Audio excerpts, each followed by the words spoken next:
De la mañana estamos en estudio con un invitado, está con nosotros el consejero regional Carlos Recondo, precandidato también por la alcaldía de Puerto Varas, por el Chile Vamos. Buenos días, Carlos, ¿cómo está? Hola, Cristian, muy buenos días a todos los auditores de Conquistador, muchas gracias por la invitación.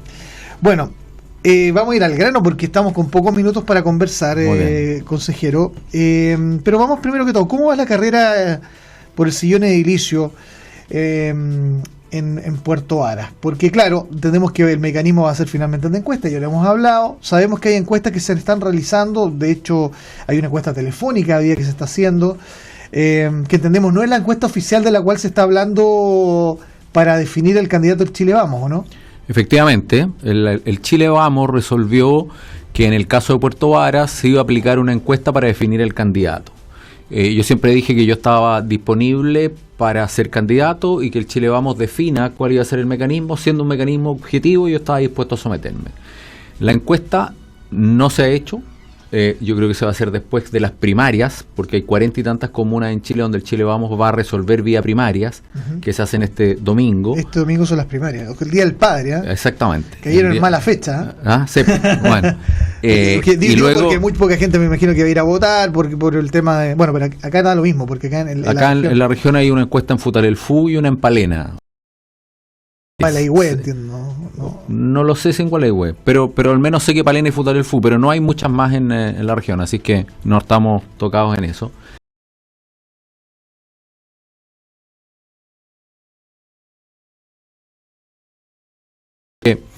Eso lo que ha habido es que mucha gente me ha dicho, oiga, me llamaron bueno, son encuestas privadas que algún comando está haciendo, que son encuestas más bien para uso, entiendo yo, más particular, pero que no representan en ningún caso la encuesta que se va a hacer para dirimir la situación de Puerto Varas.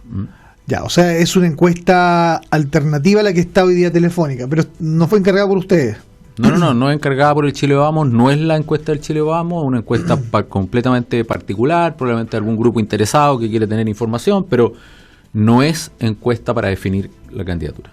Ya, ok. Entonces, ese plazo entonces se podría dar después del mes, o sea, después de este domingo. Después de este domingo que se terminan las primarias, que está todo el mundo concentrado en eso, yo creo.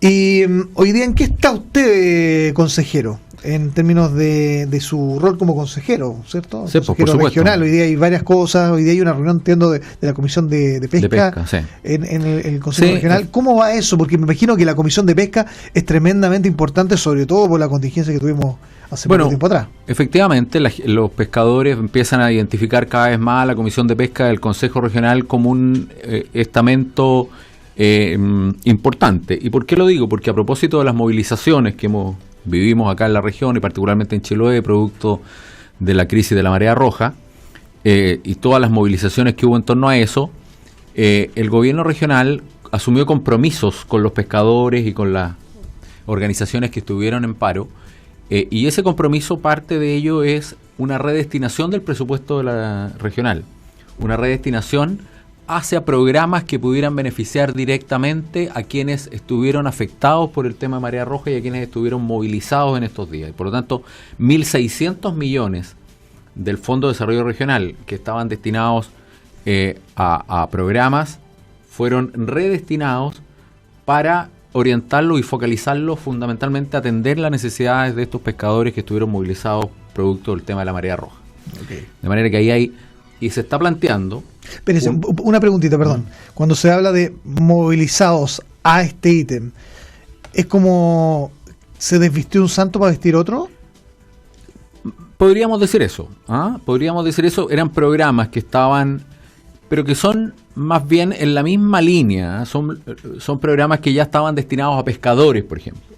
Yeah. Pero que se amplió el presupuesto de ese programa y se modificaron un poco los requisitos o para que pueda haber una participación más amplia en esos programas de pescadores que estaban afectados. De manera que 1.600 millones y ahora a través del CENSE nos están solicitando 900 millones más para programas de capacitación para las personas que han sido desvinculadas de la industria del salmón, por ejemplo. Entonces, el gobierno regional y el Consejo Regional tiene una participación importante para tomar decisiones en cuanto a recursos que se puedan destinar para enfrentar este tipo de situaciones que hemos vivido últimamente en la región. Ahora, eso tiene una contraparte. La contraparte es que, como bien tú dices, desvestimos un santo para vestir otro, porque no hay más presupuesto que el que tenemos y por lo tanto cuando se produce una emergencia, lo que tú puedes hacer es redestinar presupuesto. Pero la mala noticia es que, y hemos sabido ahora, nosotros no conocemos oficial y formalmente el protocolo de los acuerdos que tomó el gobierno con los distintos grupos de pescadores o comunas que finalmente llegaron a acuerdos para bajar las movilizaciones. No conocemos formalmente el contenido. Lo que sí sabemos que hay compromisos asumidos ahí que son finalmente económicos. Hay bonos, hay subsidios, hay en fin. Y lo que nos han dicho es que el total de esos recursos finalmente va a ser absorbido por el presupuesto regional. Entonces, aquí vinieron autoridades del nivel central, estuvo el ministro dirigiendo las negociaciones, en el fondo. ¿Pero ellos dispusieron de las lucas que estaban destinadas para otras cosas en el fondo regional? Así es, así es. No es que hayan puesto una partida presupuestaria de excepción desde el nivel central y dijeron ya aquí hay X cantidad de plata para que ustedes distribuyan. No, lo que dijeron es, ok, llegamos a acuerdo, pero ¿sabe qué? De la plata que ya tiene usted aprobada para el gobierno regional, de ahí sáquenlo. No una cosa así, llevándolo a término... Es más que eso, porque en definitiva lo que pasa es que como se decreta zona de catástrofe y por lo tanto estamos en una situación de emergencia, el Ministerio del Interior tiene la facultad para destinar recursos desde el Fondo de Desarrollo Regional. O sea, a nosotros nos pueden sacar plata de nuestro presupuesto para poder financiar efectivamente esto que se comprometieron. Entonces, la discusión en que estamos es conocer si efectivamente el 100% de esos recursos comprometidos van a ser sacados del FNR. Porque entonces significa que el presupuesto que aprobamos a principio de año, el presupuesto que se publicitó, que iba a ser la cantidad de recursos que iba a tener la región para inversión, significa entonces que ahora es bastante menos. Pero eso tenemos que saberlo, porque eso significa que van a haber proyectos que estaban comprometidos y que probablemente van a tener menos presupuesto que el que originalmente pensaban que iban a tener. A mí me parece que eso es delicado y hay que plantearlo de cara a la gente. Nosotros tuvimos una discusión importante cuando aprobamos el presupuesto, en que el presupuesto que planteó el gobierno, y el gobierno regional, el ejecutivo, el intendente, etcétera, es que íbamos a poder ejecutar alrededor de 100.000 millones en la región. Sin embargo, hoy día ya están reconociendo que es difícil que podamos ejecutar más de 80.000 millones. Es decir, ya vamos a ejecutar menos que el año pasado. Lo que sigue que en el próximo año nos van a dar menos plata en la región, ¿no? Es que va a depender, siempre depende también de cuál es la situación global del país. Pero cuando teníamos una situación global bastante restrictiva, como todos sabíamos, era un poco optimista en exceso decir que íbamos a poder gastar 100.000. Y eso es lo que nosotros dijimos en su momento. A nosotros hay que tener cuidado con las expectativas de la gente. Cuando les decimos 100.000, en la situación que vamos a vivir este año, sabíamos que teníamos un año restrictivo, sabía que teníamos un año con dificultades económicas, sabíamos que íbamos a tener un año con problemas de empleo, etcétera, etcétera. Era muy difícil pensar que íbamos a gastar más que el año anterior. Pero el gobierno insistió en eso, y esa fue la razón por la cual nosotros desde la oposición en el Consejo votamos en contra del presupuesto, porque nos parecía que era irresponsable generar ese tipo de expectativas. Hoy día se está completando 80.000, 81.000 podrían ser lo que finalmente lleguemos. Entonces, esa va a ser la realidad y eso significa restricción de algunos proyectos. Comunas se van a cortar, se van a postergar proyectos. Y las comunas tienen que saberlo.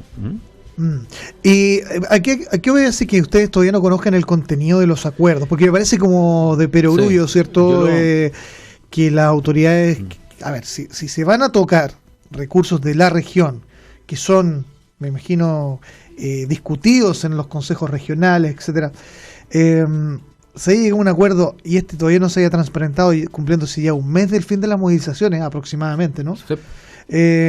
¿A qué se debe? Mira, la verdad que no es bien insólito. Yo creo que aquí hay un efecto de la cultura centralista. Primero, estas decisiones las vino a tomar acá el ministro con los equipos que vinieron del nivel central a hacer las negociaciones. Y por lo tanto ahí tomaron decisiones respecto de recursos de la región. Y segundo, el ejecutivo de la región no nos transmitió al Consejo Regional, yo creo que no tiene la obligación probablemente hacerlo, pero hay una mínima deferencia de transparentar los compromisos que se están asumiendo si finalmente los recursos van a salir de acá. Entonces, yo lo planteé en el último core que tuvimos en la comuna de Los Muermos la semana pasada, y yo le dije al intendente, que me parecía insólito, y él comprometió a que nos iban a hacer llegar la hora de la información. Todavía no la he recibido. Entonces, creo que tenemos que darle más transparencia a estos procesos, sobre todo si queremos valorar el rol que deben cumplir los consejos regionales, porque son consejos regionales elegidos y por lo tanto son representantes finalmente de la comunidad. Entonces, a mí me parece que ahí tenemos que avanzar mucho más en transparencia, en descentralizar también y compartir este tipo de decisiones, sobre todo cuando el core es un ente de representación hoy día. Así es. Bueno, Carlos Recondo nos pidió el tiempo. Corta la conversación, pero concreta para entender bien lo que está pasando, sobre todo con esta asignación de recursos y este punto. Veamos qué va a decir también el gobierno hoy día respecto de este planteamiento que usted ha hecho con nosotros aquí en Mañana de Noticias. Así que le agradezco la presencia esta mañana. No, muchas gracias, Cristian, y muchas gracias también a todos los auditores de Radio Conquistador. Que tengan un buen día.